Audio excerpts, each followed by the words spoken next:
Саламатсыздар, урматтуу менин каналымда менин көрүүчүлөрүм.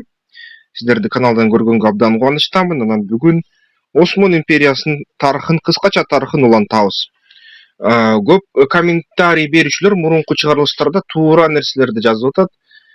Кошумча баягы деталдаштырылган мындай фактыларды келтирип атат. Сиздерге чоң ыраазычылык билдирем.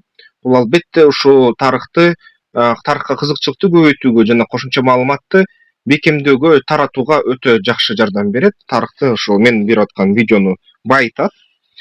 Ошол менен бирге кээ бирлер баягы алдын ала чыгып кетип атышат да, мен айта бере турчу нерселерди айтып баштап атышат жана өзгөчө басымды динге жасап атышат. Бир суроону кичине тие кетермин. Бул деген чын эле бир кездерде түрктөр ошо Сауд жаңы түзүлгөн мамлекетин жеңишкен болчу 1878 жылдары, 1878 жылдары, ошо 72 жылдары аябай кызуу согуштар болгон. Сауд жаңы түзүлгөн мамлекети менен анан ошон үчүн Меккени алып алышкан Осмон империясы. Бирок ошол убакка жараша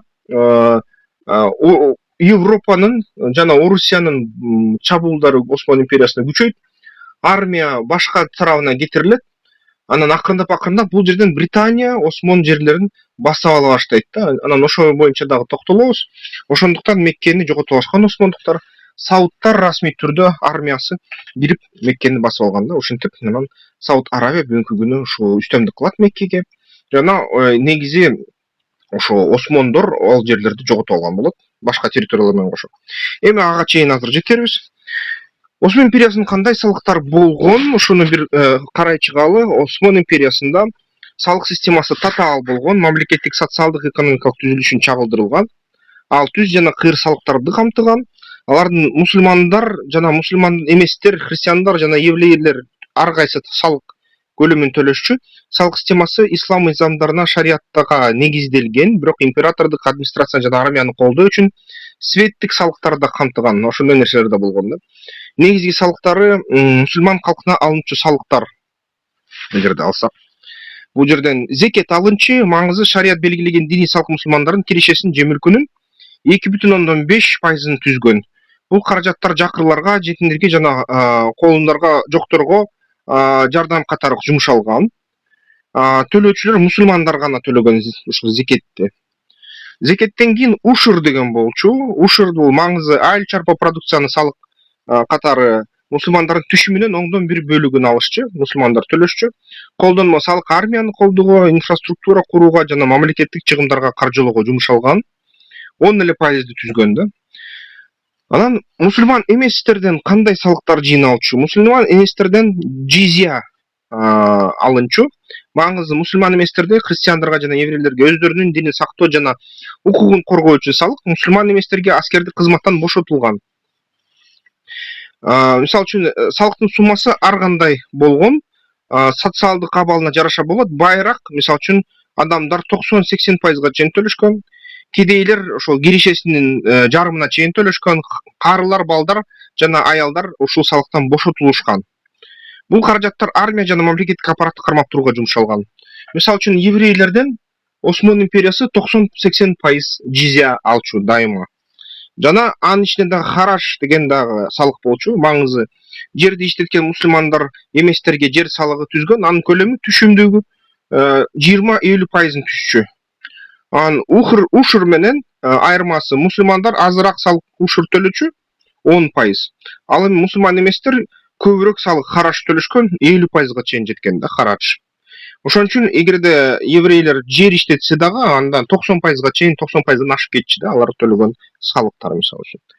Жер салыгы тойлук маңызы мамлекеттик менчигиндеги жерди пайдаланган үчүн алынуучу салык да. Осмон дөөлөтүндө көпчүлүк жерлер мамлекеттик менчик мири деп аталган. Төлөөчүлөр дыйкан болгон да. Дыйкандар тойлукту төлөп турушкан жана жерди ижарачылар ошол төлөп турушкан. Маңызы жерди жана мүлктү алып сатууга жана сатууга салык да. Сатууханда гана төлөнүшчү да. Анан ошол тойлуктун негизи көлөмү ар бир ошол сатылуучу мүлккө жараша эсептелинчү. Ага мындай базарда баа койгондой эле баа коюлчу. Анан жер салыктары ошол негизи ушундай да. Тойлук жана тамга. Ал эми кыйыр салыктар кандай болчу да? Кыйыр салыктар бул бажы төлөмдөр болчу. Осман империясы Европа, Азия жана Африканын ортосундагы негизги соода жолдорун көзөмөлдөп турган. Империянын чек арасы кесип өткөн соодагерлер бажы төлөмдөрүн төлөшчү. Мисалы үчүн Жибек жолу жана Жер ортолук деңизи боюнча соода аябай кеңинен тараган. Кол өнөрчүлөргө жана соодага салык, усталар, соодагерлер товар өндүрүү жана сатуудан салык төлөшчү. Баалар кол өнөрчүлүктүн түрүнө жана сооданын көлөмүнө жараша болгон. Орточо алганда ошо мисалы үчүн бул азыркы НДС сыяктуу бул өзү 7-8-12-20%га чейин чыгып кетчү да.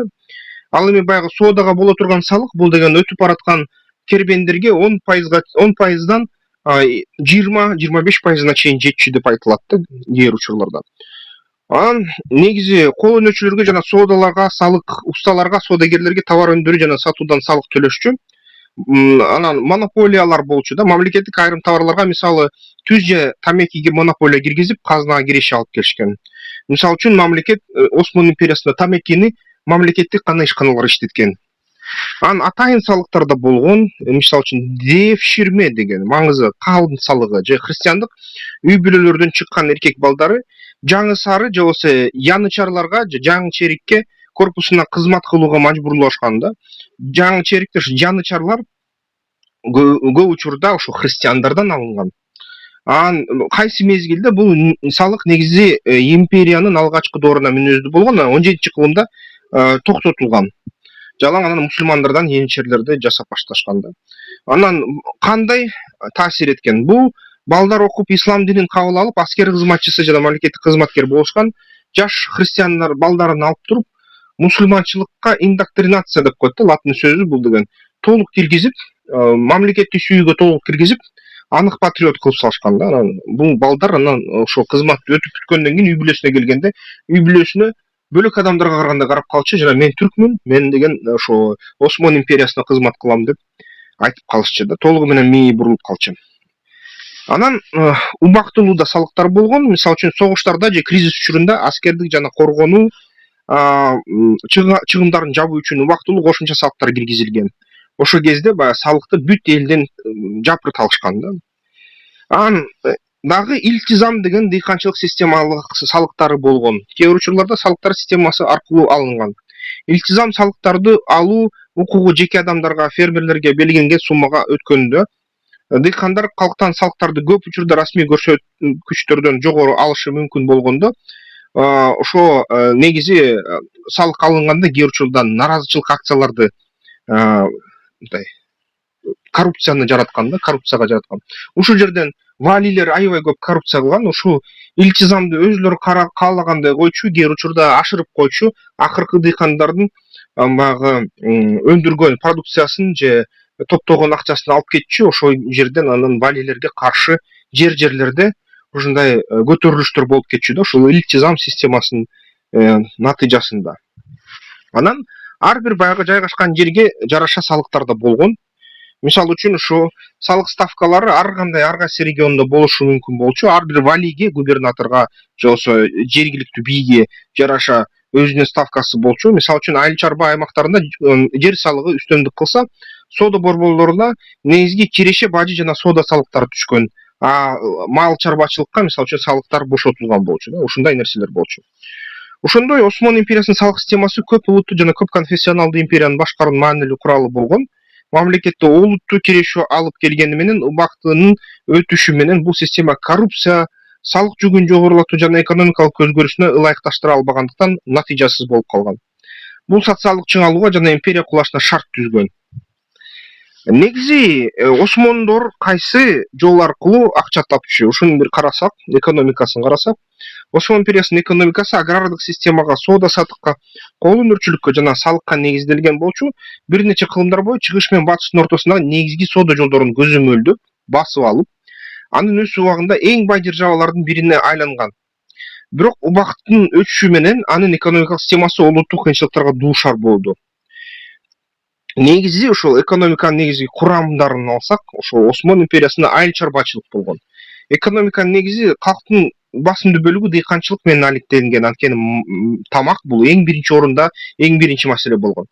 Жерлер негизинен мамлекеттик мири менчигинде болуп, бүт Осман жерлери мамлекеттики болчу да. Дыйкандар мамлекеттен ал жерди ижарага алышкан. Ижара төлөп, кошумча дагы ошо ар кандай ушур салыктарын төлөшкөн. Негизги өсүмдүктөр буудай, арпа, жүзүм, пахта, зайтун болгон. Салыктарды ушур, мисалы үчүн мусулмандар үчүн жана караш мусулмандар эмес үчүн сыяктуу агрардык салыктар мамлекеттердин негизинде негизги киреше булагы болгон да, жергиликтүү бюджеттерге. Соодада мисалы үчүн негизги маршруттар Осман империясы Европа, Азия, Африканын ичинде Жибек жолу, Кызыл деңиз жана Ортолук деңиздин ортосундагы сооданын ошо бүт артериялары Осман империясы аркылуу өткөн. Азыр деле бүт ошо Кытай менен Европа ортосундагы эң кыска географиялык жибек жолдор, мисалы үчүн же кандай товар, башка логистикалык жолдор Осман империясы аркылуу өтөт. Ошондо деле өтчү. Ошон үчүн ошо Осман империя ээлеген жери аябай чоң маанилүү болчу да ошо орто кылымдарда. Негизи продуктлар чыгыштан жибек, татымал, фарфор келчү. Европадан чыгышка күмүш, курал жарак, текстиль келчү да.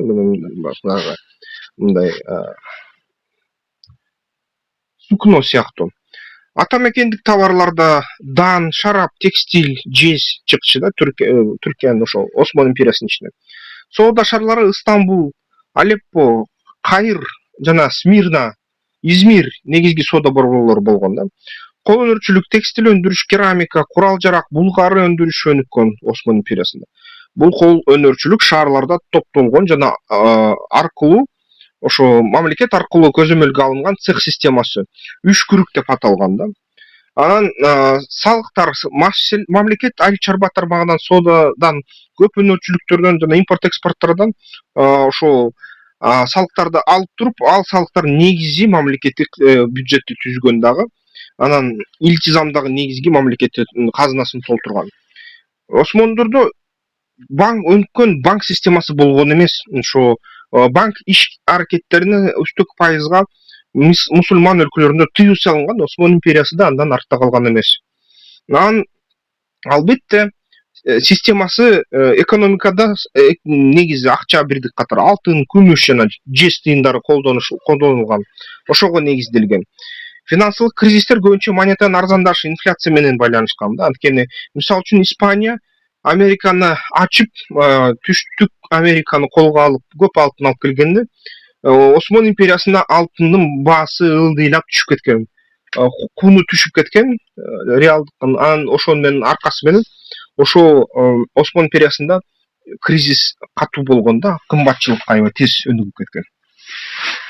Осман дөөлөтүнүн экономикасын начарлаткан факторлордун бириси бул геосаясий өзгөрүүлөр болгон да. Деңиз жолдорунун ачылышы. 15-кылымда Африканы айланып өтүүчү деңиз жолунун ачылышы, Васко да Гаманын экспедициясы Осман империясынын салттуу соода жолдоруна кургакчылыктын үстүндө болгон көзөмөлүн алсыраткан. Европа державалары Индия жана Кытай менен түз соода кыла баштады. Жибекти деңиз менен алып бара баштады. Ошо специяларды, баягы татымалдарды деңиз аркылуу алып бара баштады. Бул осмондордун транзиттик соодадан түшкөн кирешесин кескин азайтты да. Ошол эле бул деген Васко да Гаманын иши Осман империясынын 80% кирешесин кесип салган. 80% кирешесин элестеткиле. Европа менен атаандаштык. Осмондуктар Улуу Британия, Франция, Нидерланд сыяктуу өнөр жай өнүккөн Европа өлкөлөрү менен атаандаш алган эмес. Осман империясында өндүрүш өнүккөн эмес ал кезде, өндүрүш жетиштүү эмес болчу. Осман империясы кемелерди чыгаралчу эмес, алыс сатуучу жамбиректер чыгаралчу эмес. Осман империясында илимпоздорду куугун тутушкан да. Осман империянын илимпоздору өсүп чыгып кичинекей кезинен бери медреседен билим алып, анан ар кайсы Европа өлкөлөрүнө барып китептерди окуп, акылы көбөйүп, өз мекенине келсе, өз мекенинен молдолор ошо кубалап салчу, сен эмне деген Европанын капыр билимин алып келдиң, Кудайга жакпайт деп. Аллахка жакпайт деп. Алар кайра Европага качты да, Германияга келип, Венгрияга келип, Австро-Венгрияга келип, аяктан кызмат өтөшчү. Ошентип баягы осмондуктар өзүнүн илимий жана өндүрүштүк потенциалына балта чаап алышат. Анан ошо менен бирге Европада болсо ал илимий жана негизи өндүрүштүк потенциал тез өнүгө баштайт дагы. Европанын кемелери осмондуктунан күчтүү болуп барат. Улуу Британия бүт деңиз жолдорун баарын тороп алат дагы. Осман империянын кандайдыр бир кемелери чыкпаса гана деңизге ал баары ошол жок кылынат. Ошондуктан прогресстен качуу бул Осман империясына аябай кымбат нерсе болуп калат. Ушунун аркасы менен экономикалык изоляция башталат. Осман империясы ушул жибек жолго монополияны жоготуп алгандан кийин албетте дүйнөлүк экономикага өзгөлөр жай көнүп, өнөр жай революциясына катышпай, ал экономикасы толук баягы Европага кызыксыз болуп калат. Ошондо Осман империясына накта депрессия башталат да, баягы ичинде эчтеке товарлар сатылбай Европага, салыктар төлөнбөй ушу бажыканалардан. Арзан Европанын товарлары импортту жергиликтүү кол өнөрчүлөрдүн жана сооданы жок кылган. Европадан өндүрүштүк жол менен иштетилген кездемелер, ошо сукно, ошо баягы ар кандай товарлар жапырт жайылып Осман империясына кире баштайт дагы. Осман империясынын өндүрүшчүлөрүнүн баары өзүнүн байлыгын жоготуп, кедей болуп, шымы жыртык, чөнтөгү жыртык болуп калат. Ошону менен ошо Осман империясынын көп цехтер жабылып кетет. Бул финансылык кризисти дагы пайда кылат. Монетанын амортизациясы 16-17 кылымда Европа Америкадан көп көлөмдө күмүш импорттой баштаганда, Осман империясынын экономикасына күмүшкө көз карандык болгондуктан инфляцияга себеп болуп кетет. Күмүш Европадан жапырт агып келгенде Осман империясындагы акча кунун жоготот дагы. Бүгүнкү лира түшүп кеткенде эле Осман империясында ошол жергиликтүү күмүш акчалары толук кунун жоготуп, апарзан болуп калат. Мамлекеттик карыздар өсө баштайт. Осман империясы армияны күчөтүш үчүн, Танзимат реформасын каржылаш үчүн кайра евро биримдикке барып, Европада отурукташкан Ротшильд баягы ар кандай ошол жөттөр, ошо банкирлер үйлөрүн каптап калышат да. Осман империясы аяктан карыз ала баштайт. Өлкөлөрдөн көп карыз алат. 1870 жылдарга карата мамлекет банкрот болуу алдында турган жана Осман мамлекеттик карыз башкаруусу аркылуу каржы көзү менен чет эл державаларга өткөрүп берүүгө аргасыз болгон. Бир кезде ошо Осман империясынын каржылык системасын Европа мамлекеттери башкарып калган. Европалыктар муну билгени менен анан кадимкидей кыткылдап күлчү да, ошо Осман империянын акылсыздыгына. Кыткылдап күлүп, каалаган ишин жасаган экономикасы менен. Ушундай нерсеге чейин болуп кеткен да. Анан ушул жерден өзүнүн баягы исламдын 3% болгон карама каршылыгы финансылык системаны башкарууга мүмкүнчүлүк бербей, кайра ошо баягы капырлардын 3%-на ынанып келип, Осман мамлекети кайра алардан ошо 3%-нын астына кредиттерди алып, карызга батып, бир кыйналып келген да ошол заманда. Ушундай нерсеге алып келди бул баягы куугунтуктоо да, бул илимпоздорду куугунтуктоо, жөөттөрдү куугунтуктоо, банк системасын кабыл алып, Осман империясын толук балта чапты. Анан аскердик да чыгымдар Осман империясына кечке өсүп атты. Орусия, Австрия, Австро-Венгрия и башка Европа өлкөлөрү менен тынымсыз согуштар казынаны түгөткөн. Аскердик реформалар жана заманбап армияны түзүү империянын ордун толтура албаган чоң чыгымдарды талап кылган. Анан ошо чыгымдарга тынымсыз мамлекеттик казына кетип аткан болчу. Коррупция жана туура эмес башкаруу аябай катуу сокку урган. Айыл чарба системасына илтизамдан коррупцияга алып келди. Илтизам төлөбөш үчүн жергиликтүү дыйкандар валилерге түзмө-түз салыктар төлөп турган. Салык алуу укугу сатып алган дыйкандар кызмат абалынан кыянаттык менен пайдаланышкан. Бул дыйкандар наразычылык менен мындай бүткөн да, жаралган, көп көтөрүштөр болуп кеткен. Борбордук бийлик провинцияларга көзөмөлдү жоготуп, салык чогултуунун натыйжалуулугун төмөндөтүп жатты. Ошондо баягы жергиликтүү валилер бүт акчасынын көп кескин бөлүгүн өзүнө калтырып атышты, же болбосо салык жыйнай албай, ошондой каржы борборго барбай калды да. Анан улуттук кыймылдар да ага чоң кандайдыр бир сокку берди. 19-кылымда ушул Осман империясына Греция, Сербия, Болгария, Египет, Мисир сыяктуу аймактар ажырады. Ошол жерден дагы маанилүү финансылык экономикалык агымдар токтоп калган болчу да. Анан реформа жасоо аракеттери 19-кылымда Осман империясы Танзимат жасагандан кийин 1839-1876 жылдан бери инфраструктураны өнүктүрүүгө, темир жолдорду курууга дагы карыз алды Европадан. Чет элдик инвестициялар тартууга аракет кылды. Жаңы банктарды жана финансылык институттарга исламга каршы келсе дагы түзгөнгө аракет кылды. Бирок реформалар жетишсиз болду жана реформаларга жергиликтүү каршылык катуу болду. диний лидерлер ушул банктарды өрттөгөнгө жетишип атты.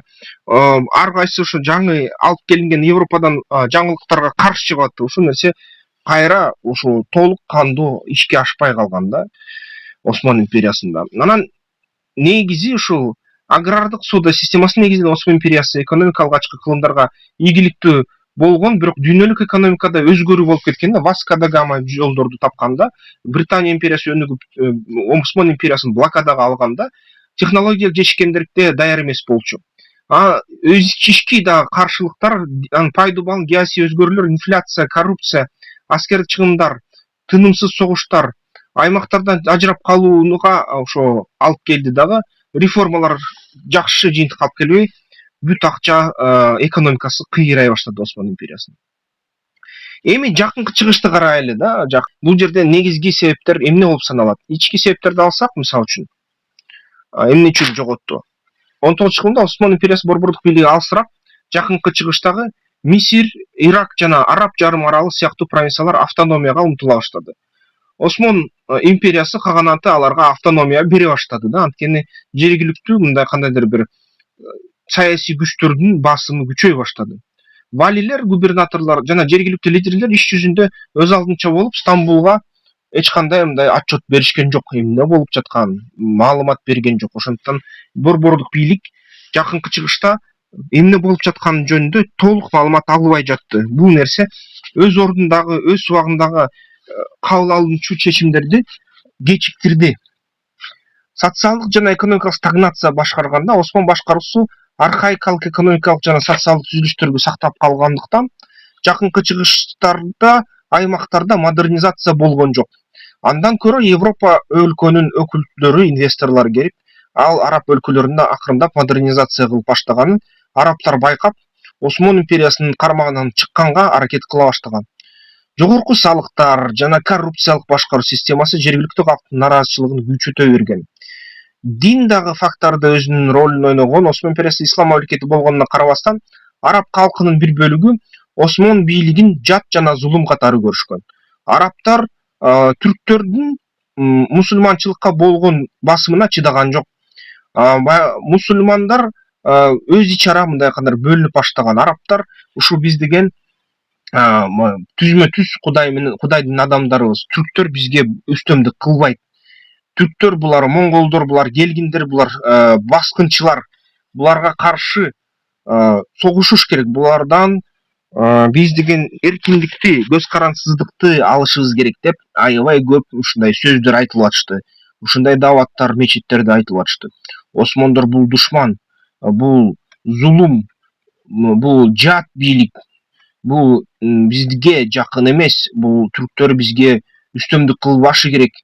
Түрктөр ошол эле монголдорсуңар. Силер деген биздин араб пайгамбардын бешинеси тийген ушундай ыйык араб улутуна тиешиңер жок деген ушундай сөздөр айтылып жатты. Ушуну билген, ушуну көргөн Европа мамлекеттер тез ушуну колдоно башташты да. Улутчулдукту өөрчүтө башташты. 19-кылымда улуттук өз тагдырын өзүн аныктоонун Европанын идеяларын араб лидерлерине да келе башташты, жибериле баштады европалыктар тарабынан. Европадагы улуттук мамлекеттер түзүлгөнүнө карап, ошо араб лидерлер шыктана баштады ушун менен. Араб элитасы Осман бийлигинен кутулууга аракет кыла баштады. Бул активдүү каршылык көрсөтүүгө алып келген. Анан бизге Машаях Махди келет деп, жана Махди бизди Осман басканчылардан, биздин жерлерибизди тазалап берет деп, Парс тарабынан дааваттар катуу кете баштады. Ушул биз деген өз улутубузду курабыз. Мамлекетибизди арабтардын колуна алып келишибиз керек, парстардын колуна кайтарышыбыз керек деген сөздөр тынбай айтылып атты. Ошого тышкы себептер да чоң ошо өбөлгө түздү. Европа аябай тийгилише баштады. Империализм жакынкы чыгыш стратегиялык жактан маанилүү аймак болгондуктан, европалык державалар, Улуу Британия, Франция, Орусия аны көзөмөлгө аракет кылышкан. Британия менен Франция Осман империясын алысыратуу үчүн арабтар арасындагы сепаратисттик кыймылдарын активдүү колдошкон. Суэц каналына контролду кылуу үчүн европалык державалардын маанилүү максаты болуп калды. Суэц каналы эң маанилүү болгондо стратегиялык ошо мааниге ээ болуп жаткан, анткени ал аркылуу ошо товарларды жеңил деңиз аркылуу Африка жээги менен Суэц каналдан өткөрүп Европага жеткириш керек болчу да. Анан Европа ушул каналды кармалаш керек, бул стратегиялык логистикалык жолду кармалаш керек деген аракетте бир нече иш чараларды көрдү да. Анан державалардын маанилүү максаты болуп Британия 1882 жылы Египетти Осман империясына тартып алып, анын үстүнөн протекторат орноткон. Ушул орус түрк согуштары Орусия жакынкы чыгышта көзөмөл орнотууга аракет кылып, Осман империясынын христиан элдерине колду көрсөтүп болуп, аймактагы таасирин жокко чыгарганга аябай көп салым кошкон да. Анан биринчи дүйнөлүк согушта дагы жакынкы чыгышта дүйнөлүк согуштун негизги театры болуп калат. Осман империясы согушка борбордук державалар Германия жана Австро-Венгрия тарабынан кирген. Антанта координаль бул деген Франция, Орусия жана Британия биригип ушул Австро-Венгрия Германияны жеңе баштаганда, Осмонго ошол Аравия өлкөлөрү аркылуу британиялык ошо күчтөр киришкен да. Британия шыктандыруусу жана аравиялык Лоуренс тарабынан колдоого алынган араб козголоңунда болуп кеткен 1916-1918 жылы. Осман империясынын Араб жарым аралында аймактарда көзөмөл жоготууга алып келген. Эгерде сиздер бүгүнкү күнү жаңы баягы Дэни Вильнёвдун чыккан кино тасмасын көрсөңүздөр, ал кино тасманын аты Дюна да. Дюна китебин жазганда ошо Фрэнк Герберт деген жазуучу, ал деген ушул Лоуренс Аравийский же аравиялык Лоуренс деген кишинин тарыхына таянып жазган. Аякта айтып берилген, мисалы үчүн ушул Махди бул деген Лоуренс болгон. Махди көк көздүү, ак терилүү киши келип туруп ушул арабтарга мен силерге силердин эркиндигиңерди колуңарга алып келем.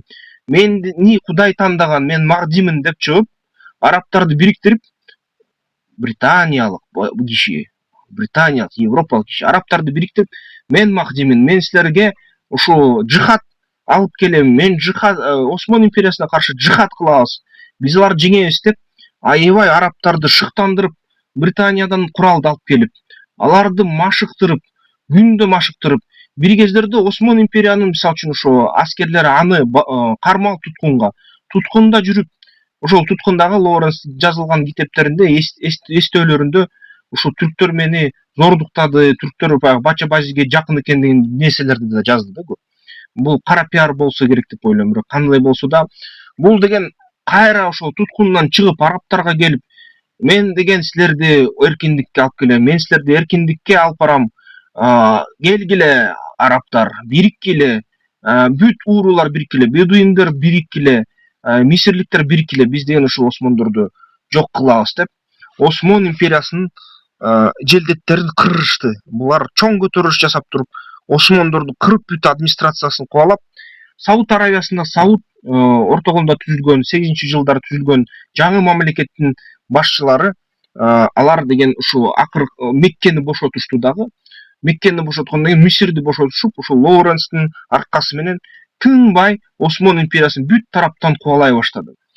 Анын ордуна ошол курал менен жардам берген жана атайын кызматтарды каржылаган Улуу Британия келип алып, биз силердин досуңарбыз, биз силерге протекторат көргөзөбүз дешти.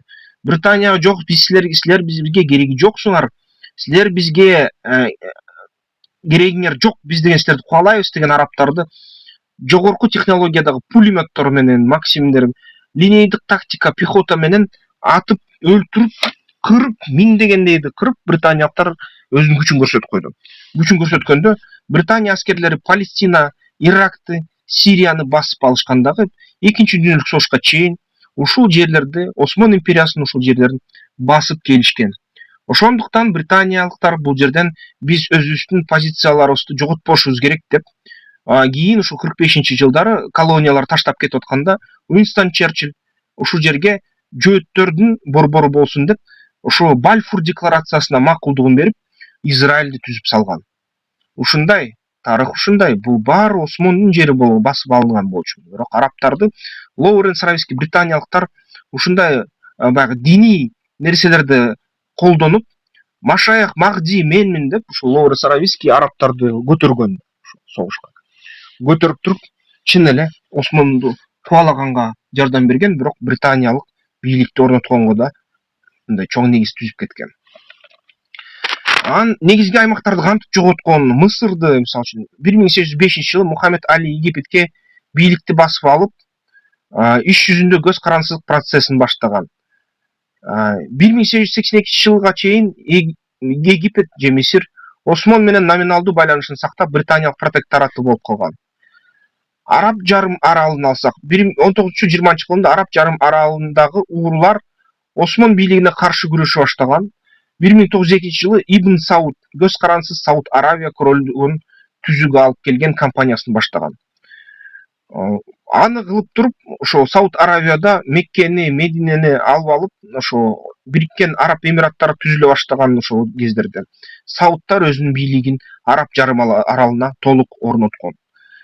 Палестина, Сирия, Ливан, Иракты карасак, биринчи дүйнөлүк согуштан кийин бул аймактар Осмон дөөлөтүнүн аймактарынын ошо кармагында болуп туруп, бөлүштүрүү боюнча жашыруун келишим Сайко-Пико келишимин түзүшүнө алып келген да, ошо Осман империя күчүн жоготуп баштаганда. 1916 жылы Сайкс-Пико келишими колго коюлуп, натыйжасында Улуттар Лигасынын мандаты астында Британия менен Франциянын башкаруусуна өткөн.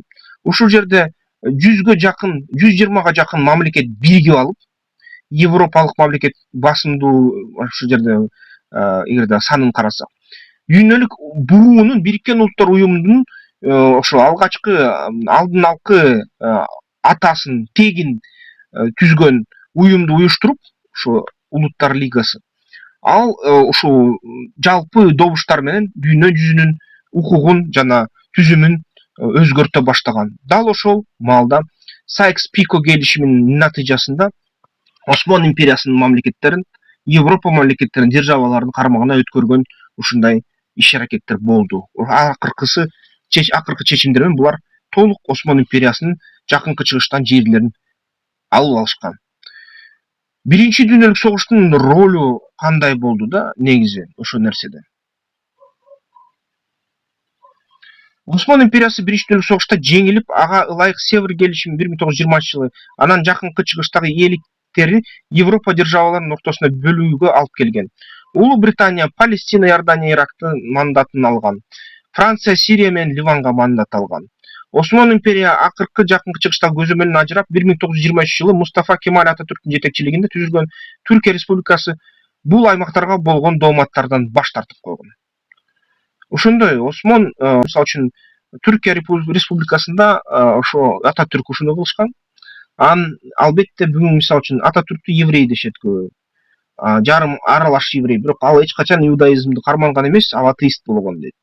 Ал эми бүгүнкү күнү Эрдоган бул анык мусулман, расмий мусулман, бирок Эрдогандын түпкү тамыры Грузия деп айтышат да. Бул деген Картвелдерге тиешеси бар деп имиштерди айтышат. Бирок расмий саясий иштерде бул теманы эч качан карашпайт, анткени дипломатиялык катнаштарга доо кетире турчу нерсе деп эсептелинет, анан ушак бойдон калууда да. Ошон үчүн мен да буга 100% бере албайм да ушул жерден. Өзү эле биографиясын жарыялабаса.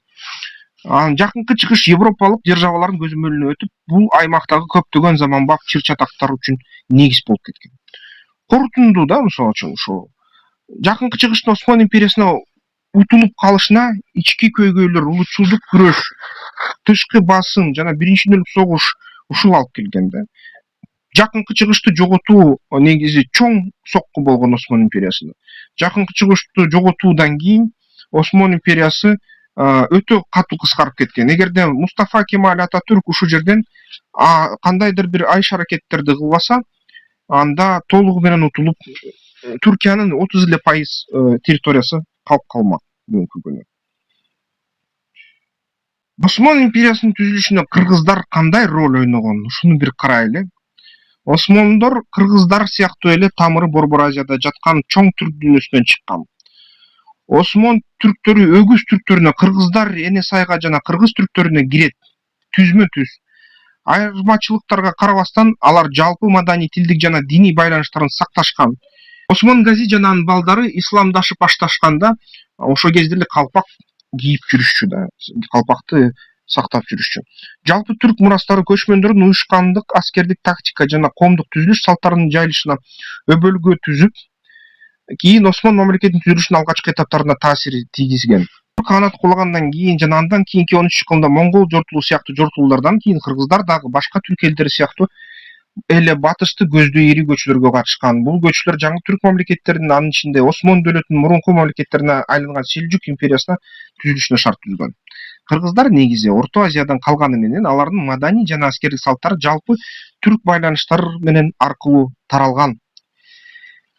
Эгерде аскердик кандайдыр бир өнөрлөрүн карасак, кыргыз-түрк цивилизациясынын бир бөлүгү катары аскердик, өнөрдүк ат чандарды жана көчмөн уюштуруучулуктун бай салтына ээ болгон.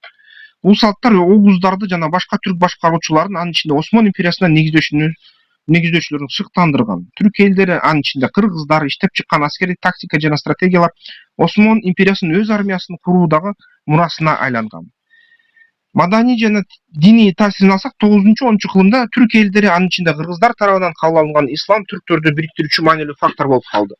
Бул жалпы диний баса элдеринин ортосундагы байланышты бекемдеген. Кыргыздардын арасындагы Манас сыяктуу түрк эпостору жана поэмалары, ошондой эле тала турмушунун маданияты Осмон империясынын акын жазуучуларын шыктандырып, жалпы түрк өзгөчөлүктөрүн жараткан. Керек болсо өгүздөрдө Манас айтылчу. Кыргыздар тарыхый жактан Орто Борбор Азияны, кийин Осмон империясынын түзүлгөн Кичи Азия менен байланыштырган жибек жолу аркылуу соодага тез катышып турушкан. Соода кербендерин кайтарып Осмон империясына чейин барып келип, Тянь-Шанга кайтарылып келип, ушуну көчүп турушкан. Бул соода байланыштары Осмон мамлекетине пайда болушуна таасир эткен, идеялардын, технологиялардын жана маданий жетишкендиктердин бири-бири менен алмашуусуна шарт түзгөн. Негизи көчмөн маданияты Осмон империясынын башкаруу системасына чоң таасир тийгизген. Кыргыздар жана башка түрк элдеринин көчмөн уюму Осмон империясынын өздөрүнүн башкаруу системасын түзүүгө шыктандырып, аскердик күчтү калыптандыруу үчүн ууруларга берилгендикти колдонушкан. Аймактык бийликтерге бөлүнүшүп, бийликтер, жергиликтүү автономиялар түзүшүүлөр аркылуу башкаруу салтын чагылдырылган. Башка түрк элдери аркылуу кандай таасир алган? Кыргыздар Осмон дөөлөтүнө кыйыр түрдө өздөрүнүн кошуналарын жана союздаштарын карлуктар, кыпчактар, уйгурлар аркылуу Осмон империясына таасир эткен. Алар ар кайсы мезгилде Осмон менен карым-катнашта болгон. Бул байланыштар Осмон дөөлөтүнүн маданиятына, тилине жана башкы иш аракетине жалпы мындай чагылдыруу берет да, түрк мунарасын бекемдейт. Негизи кыргыздар Изникти, Константинополду алууга катышканбы? Кыргыздардын катышуусу түздөн-түз тарыхый далили. 1453-жылы Константинополду басып алуу. Осмон империясы тарабынан Изник Никей 1331-жылы мындай жазылган жок документтерге, ачык чыккан жок. Бирок кыргыздар чоң түрк дүйнөсүнүн бир бөлүгү катары жогоруда айтылгандай Осмон империясынын өнүгүшүнө кыйыр түрдө таасир эткен да. Негизи бүгүнкү күнү ал кагаздар же жашырып келеби, же аларды бирөө катып алганбы? Бирок расмий түрдө жок деп атышат. Расмий эмес түрдө, мындай факт түрүндө карасак, аякта кыргыз топонимдер көп да. Кыргыздар түрбеси деген да топонимдер бар. Толтура кыргыз деген сөздөр бар да, ошо Осмон империясы. Ошо Анадолуда, Изникте. Изникте Осмон империясы Султан Архандын 1326-1359-жылы тушунда басып алынган византиялык маанилүү шаары болчу. Маданий борбор болчу. Негизи ошо бир Осмон империясынын экспансиядагы алгачкы чоң ийгиликтери болгон деп эсептелинет да. Ал кезде кыргыздар Борбор Азияда болгон, изоляцияда, бирок Кичи Азияга уурулары кезде аскер күчтөрү да барып турушкан. Осмон армиясынын курамында Орто Азияда Кичи Азияга көчүп келген ар кандай түрк уурулары өкүлдөрү кирген. Анын арасында кыргыздар да жүргөн. Бирок жапырт мындай толук кыргыздардан турган деп айтууга кыйын болот да. 1453-жылы Константинополду алганда Султан Мехмет II тарабынан негизи Осмон империясы тарыхындагы маанилүү окуя болуп, Чыгыш Рим империясында Византиясынын Румиянын жашоосун токтоткон. Осмон армиясы негизилер түркмөн ууруларынан турган ошол жерде. Янисарлардан турган, ислам динин кабыл алган христиандар балдары түзүлгөн элита жөө аскерлер. Анан ошо Женисар деп коюп, Кичи Азиялын жана Балкан союздаш мусулман элдерден турган. Ошол кезде кыргыз негизи түзүмдөрү аябай аз болгон деп айтылат да, аябай кичинекей көлөмдө болуп турган. Негизи бирок кыргыздар бар болчу экен, гендик анализдер көрсөтүп жатат. Кыргыздардын туугандары бар болчу экен. Кыргызстан түрбесин карасак, 1331-жылы Изник Никей алынышына урматына салынган дейт. Түркчөлөрдүн которгондо кыргыз күмбөзү. Византия жана Осмон империясынын доорунда маанилүү маданий жана диний борбор болгон Изник шаарында жайгашат. эстелик Осмон доорунан таандык, бирок аны кыргыздар менен байланышы тарыхчылар арасында талкуу бойдон калууда. Европалык тарыхчылар буга макул болбой атат, бул деген нерсе болгон деген сөзгө. Түрк тарыхчылар, саясий тарыхчылар макул болуп атат, анткени бул биздин карым катнаш саясатты бекемдетет. А бирок баягы жалпы эл аралык консенсус түзөлө элек. Жалпы тарыхый ошо макулдашуулар бул боюнча чекит кое элек да. Анан негизи ошо белгилүү мезгилдерде Кичи Азияда жашаган кыргыз жокерлердин же кыргыз урууларынын өкүлдөрүнүн урматына тургузулган болушу мүмкүн деп болжолдонууда. Бирок баары бир ушул нерсе бар болчу да, ушул имарат бар болчу, кыргыздар түрбеси деген, кыргыздар күмбөзү деген жазууда бар болчу. Кээ бир түрк уруулары Анатолууга көчүп келишкен 10-кылымдан бери, кыргыздардын издери, гендери жергиликтүү калкта бар. Негизи архитектуралык жагын карасак, бул деген Осмон стилинде жасалган. Демек, Осмон империясынын кезинде жасалган нерсе да. Негизи мааниси бул деген түрк элдеринин биримдиги, кыргыздын Осмондор менен өгүздөр менен байланышын далилдеген ушундай кандайдыр бир архитектуралык эстелик. Эми дагы бир кызыктуу сөзгө көңүл буралык. Бул деген эмне үчүн Осмондордун эски сүрөттөрүндө кыргыз калпактар көрсөтүлөт да. Көп учурда кыргыздар ошо Чыңгызхан да калпакчан жүрөт, өгүздөр да калпакчан жүрөт. Жалпы түрк тамырлары болгон бул жерден. Негизи практикалык функционалдуулук да болгон. Никеяны алганда да сүрөттөрүндө кыргыз калпактар жүрөт. Ошо баягы Константинополду, Стамбулду дагы багындырып жатканда Византиядан, ошондо да калпактар жүрөт да. Бул деген жалпы түрк тамырларын көрсөтөт да негизи. Кыргыздар жана түрктөр, өгүздөр биримдигин көрсөтөт. Негизи практикалык да кандайдыр бир функционалдуулук мааниси бар болчу. Калпак аябай жакшы баш кийим. Сууктан сактайт, жайында ысыктан сактайт, формасы уюштуу болгондуктан талааларга жүрүүгө ылайыктуу да, мисалы үчүн шамал учура албайт. Жана туруктуулукту камсыз кылат. Ошол нерсе осмондуктар эң башатында өз мамлекетин түзүп атканда, түрктөлүп атканда калпактарды кенен кийчү да. Калпактардын түрлөрү ар кандай болчу. Калпактар бир аз өзгөчөлөнүп, бирок баары бир баягы кыргыздын калпагына аябай окшош болчу да. Негизи калпактар Анадолудагы түрктөр маданиятына таандык экендиги жана алардын ата бабаларына болгон сый урматын билдирген.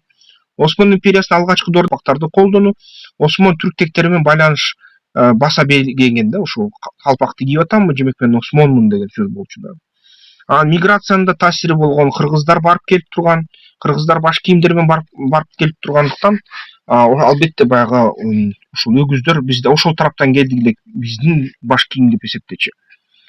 Аскерлердин жана союздаштардын таасири да болгон кыргыздар ушу түрктөр менен аралашып көп жолу ушу ар кандай чаншандык кыргыздар салгылаштарга катышкандан кийин, аскердик түзүмдөрүн түзгөндөн кийин калпакта ошондой эки эл тең кийип турчу. Негизи кийинки мезгилде акырындап ушул Туран долбоору турат да. Туран долбоору турганда дагы ушул калпак көп мааниге ээ болот да. Ошол негизи Осмон империясынын тарыхы камтыдык. Бул деген 600 жылды карадык. Мен ушул 3 саатта, 2,5 саатта көп нерсени камтый алган жокмун, анткени бул деген реалдуу эмес баарын камтыш. Анткени бүгүнкү күнү биз деген жаңы долбоордун астында турабыз. Биз деген Туранды курганы турабыз да. Осмон империясы мисалы үчүн ошол түрктөр бүгүнкү көп сериалдарды, маданий, саясий иштерди жасап аткан Туран куруп аткандыгы, ошол түрк ынтымактуулугуна чакырып жаткандыгы, бунун баарына негиз бар. Осмон империясында биздин издерибиз бар, кыргыздын изи бар. Биз Осмон империясыны мисалы үчүн бүгүнкү жаңы Түркия менен жаңы Туранды же Түркистанды же түрк дүйнөсүн, кыргыз дүйнөсүн кааласаңар, кыргыз деп эсептесе, мисалы үчүн эгерде ошо жакшы далилдерди Козодой сыяктуу мырзалар, өзүбүздүн тарыхчыларыбыз, эл аралык тарыхчылар менен мындай кандайдыр бир кызуу ошо атаандашууга түшүп, алар менен ошо болгон тарыхый фактыларды келтирип, аларга ушул нерсени түшүндүрүп, түрк дүйнөсүнүн тарыхын кайра жазалы, далилдерди кайра ордуна коелу, бул далилдер бекемделсин, силер деген калп жазганыңарды токтоткула, жалпы консенсуска келели, жаңыдан баарын карап чыгалы деп конференцияларды тынбай өткөрсө биздин тарыхчылар, кудурети жетип, түрк тарыхчылар, биз деген керек болсо ошо түрк дүйнөнүн тарыхын дегенди кыргыз дүйнөнүн тарыхын дегенге айлантсак эч кандай маселе жок. Кээ учурда түрк кыргыз деген эки сөз бүт чогултуруп калат. Айла жок, кыргыздар кичинекей эл болгондуктан жана геосаясий ролун баягы каганат талкалангандан бери жоготкондуктан албетте орустар болобу кытайлар болобу алар бизге дүйнө жүзүнө жана ошо европалыктар дүйнө жүзүнө биздин тарыхты жазып берет да басмырлап эске албай чоң чоң элдердин тарыхын алып жалпылап керек болсо моңгол деген сөз жок болсо моңгол деген улукулус деген моңголдордун сөз болсо жок моңгол деген сөздү ойлоп таап жана башка ушундай нерселерди ойлоп таап жаңы түшүнүктөрдү ойлоп таап булар биздин баягы эл аралык консенсус деп коет эл аралык макулдукту жаратып эл аралык тарыхты ушундай жалпы түзүп коюшту да эми бул жерден күрөш керек биздин тарых үчүн күрөш керек биз көрсөтүш керек силер деген түшүнгүлө кыргыз түрк элдери бул бир эл бул кыргыз тарыхы түрк дүйнөсү бул кыргыз дүйнөсү ошо Осман империясынын султандарынын гендери бул таза кыргыз болуп чыгып атат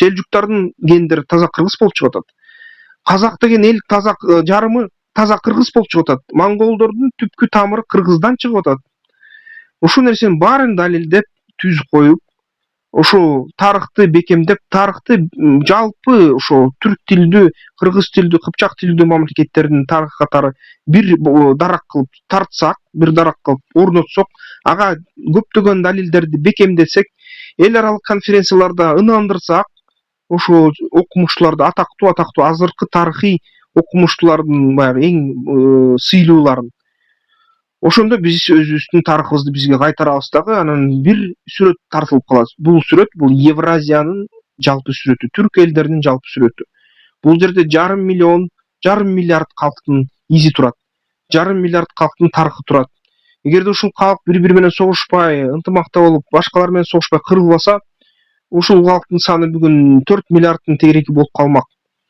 ушул нерсе турат да ушуга биз алып келишибиз керек ушуну мен азыр ушу кыска тарыхты айтып бердим мен ошо билгенимди айттым билбегенимди изденип айттым билбегеним билгенден да көп анткени бул тарых 600 жыл болгондуктан жана жаңы заманда болгондуктан бул жөнүндө көп фактылар сакталган жазуу булактары толтура тынымсыз окусам кечке баарын окусам да бүт убактым ошого кетип калат да ошон үчүн мен кыскартып айтып атам билгенди укканымды окуганга үлгүргөнүмдү мындан да чоң далилдерди комментарийге алып келсеңер жакшы муну менен жакшы өз өмүрүн салып бүт жашоосун ушул илимге салып иштей турчу тарыхчылар чыкса аларга чоң тазим аларга чоң колдоо беришибиз керек да ошондой болсо жакшы болот толуктасалар жакшы болот тарыхчылар чыкса жакшы болот ансыз албетте биздин баягы тарыхыбыз кыска болуп атат да Осмондо эмне үчүн Осмондо калпакчан ак калпакчан эмне үчүн изник кыргыз түрбөсү эмне үчүн селжук султандын сөөгү кыргыздыкы болуп чыгып атат эмне үчүн тиги Осмон газинин сөөгү Эртугрулдун сөөгү кыргыздыкы болуп чыгып атат ушул суроолорго жоопторду коюп чекит коюш керек да анткени бул тарых кыргыздыкы бул тарых жалпы Евразия түрк кыргыз кыпчак элдердики ушул боюнча чоң кандайдыр жумуштарды алып барыш керек болуп жатат да мен деген азыр жасаган бул деген кичинекей килейген түрк тилдүү кыргыз тилдүү ошо кыпчак тилдүү элдердин кумандардын килейген хазарлардын килейген кыргызча сүйлөгөн элдердин тарыхынын деңизинин бир кичинекей тамчысы да мен азыр айтып бергендер анан тамчыдан да аз ошондой анан ошон үчүн бул жерден дагы ошо тарыхчыларды колдогонго да каражат керек күчтүү экономика керек экономикаң күчтүү болсо оозу кыйшык болсо да байдын кызы уулу сүйлөсүн дегендей эле оозу кыйшык болсо да бай мамлекеттин тарыхчылары сүйлөсүн болот да дүйнөдө ошон үчүн биздин оозубуз баягы түзөк эле бирок сүйлөш турган сөзүбүз өтүмдүү болуш үчүн биз да бай болушубуз керек биздин да мамлекет күчтүү аскер жактан жана экономика жактан бай күчтүү болуш керек ал үчүн бизнес пландоо курстарын иштеп чыккам акысы бар албетте ансыз болбойт бекер келген билим сыйланбайт ошон үчүн ушул бизнес пландоо боюнча билимди алыңыздар ишкерликти жасаңыздар бизнестен ийгилик жаратып салыкты төлөп күчтүү мамлекет түзгөнгө салымыңыздарды кошуңуздар каналды колдоп койсо да болот ар кайсы сындар айтылса сындарга макулмун эгерде ошол сындар фактыга таянып аргументтерди так келтирип ушул баягы баяндаманы байытса толук ошол сындарга баягы бүтөмүн да аларга ошо жакшы кандайдыр маанай менен кабыл алам. Анысы эмки роликтерден көрүшкөнчө ушу менен Осмондордун тарыхын токтотолу. Эгерде кызыксаңар, жаңы Түркиянын тарыхы дагы андан да бай. Бирок эмки нерселер бул Швейцария, бул деген геосаясий жаңылыктар, Швейцария армиясынын түзүмү жана ошо Британ империясы боюнча көп суроолор келди эле да, ошо боюнча айтып бергиле деп. Жолдон да Бейруттун жарылуусу боюнча айтып бергиле деп бир нече комментарий келди. Ага да жооп кылганга аракет кылабыз. Баары ошо алдыда буйруп. Андай эмесе эмки видеолордон көрүшкөнчө.